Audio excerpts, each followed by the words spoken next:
People watching this back home in the media, they may look at a Pakistan flag flying in the background of our speech and ask why there's a flag of Pakistan at a demonstration in England.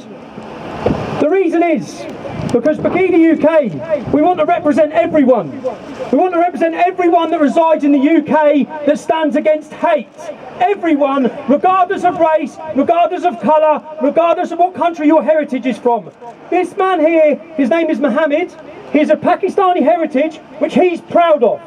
But he left Islam. He left Islam.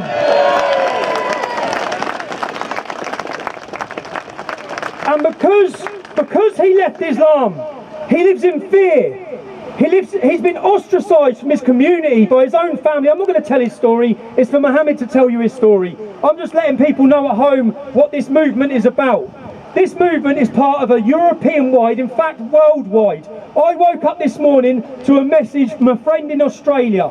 He sent me a video of their demonstration that they took part in due to the time difference. There was thousands of people marching through Canberra this morning as part of this movement. As we set off at 2 o'clock, people set off in Germany, in Holland, in Belgium, in Bulgaria, in Poland, in the Czech Republic, everywhere at the same time. I travelled around Europe, I saw groups taking part in demonstrations and no one was hearing about it. People will say, our opposition will say, you achieved nothing today. The whole of Europe is talking in chat shows, on radio shows, on the news. The whole of Europe is talking about this debate right now, thanks to every single person in Europe that's took part in it. I listened to a radio poll yesterday in the Republic of Ireland, where the leader, they also in the Republic of Ireland are demonstrating today.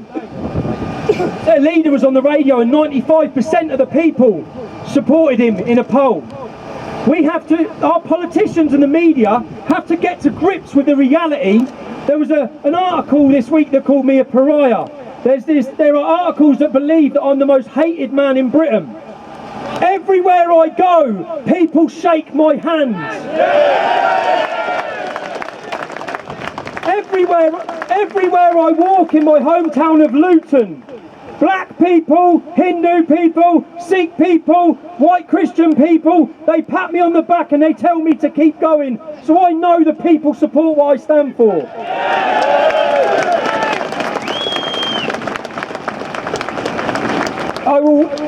I can't believe I'm having to say this. I come to a hotel this morning, I met two people, they said they was here for the demonstration. I looked at the gentleman, he had a swastika tattoo on his hand.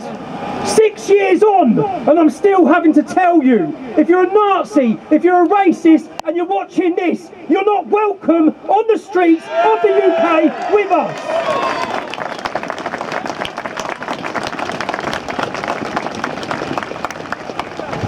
We're in the city of Birmingham. Why are we in the city of Birmingham? All these politicians, this is a message for them as well. All the people who signed a pledge of hope, that does a lot, doesn't it? That stops terrorism, that stops rapes. All those politicians, I travelled around Birmingham last week, I met Labour councillors and I met leading representatives of their community, the Islamic community. The first representative was a counter-terrorism expert who works for Cohesion. He was put forward as this heroic moderate. Everything he said sounded great. I then asked him to condemn punishment for apostasy in an Islamic state. Would he do that? Of course he wouldn't. All you have to do, this is to you journalists, when you speak to these people who are put forward as Muslim community representatives, scratch beneath the surface. That's all you have to do. Every single one that I speak to, the next one, Wasim, who's a councillor from Lascelles, I asked him, should people be able to, if they're completely peaceful, should they be able to come into the city of Birmingham and criticise Islam? He said no. Again, this is a Labour representative who is opposed to the fundamental core of freedom of speech. That should have been That should have been the news story for the Birmingham Mail. Again, people in this city have to understand the agenda of the local newspapers. When I rang up the Birmingham Mail, I asked them why they run a story saying PEGIDA have been forced to go into an empty car park. Let's get something straight. I chose this location. It's sad that we have to come into the middle of nowhere to make sure we can show ourselves for what we are, to make sure that bottles and bricks are not raining in on top of us.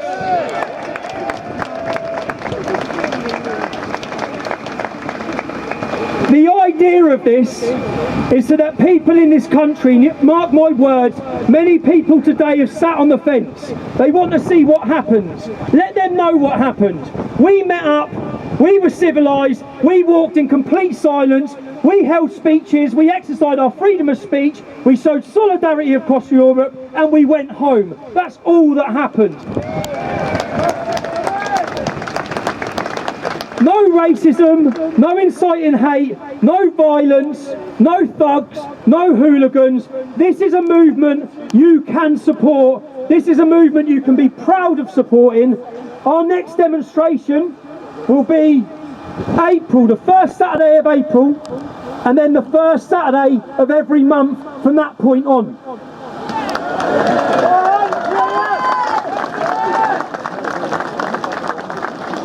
We will not tour the UK. We found a winning formula. We found somewhere we are free to walk and oppose the Islamisation of Europe.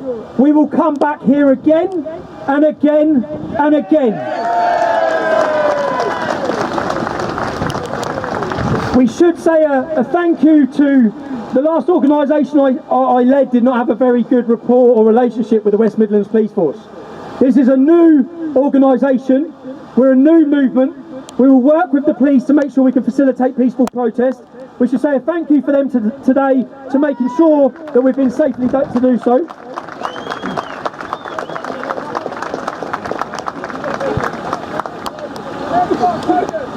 The problems are real, yeah? The problems are real. What's happening in Germany? Angela Merkel has let 1.5 million young, fighting-aged, war-hardened, some of them Muslim men into our country. People say, why does it affect you here? We're part of a European movement with free movement. These people can come here. The German government have already said 600,000 of these people have disappeared. They do not know where they are. They suspect that they're travelling through Europe on multiple identities. That is a serious threat to our security, our safety. Every politician in Europe should be demanding her resignation, but they're not. I'll say, because I heard Paul say this, and it's a brilliant saying, politicians fear nothing more than the mass, unified movement of people. Today is the first day of many European-wide demonstrations that will bring people together like never before. It's the planting of the seed of something huge. Every single one of you have taken part in it. I ask you and I beg you, when you come back, bring someone else with you next time. Thank you everyone for coming.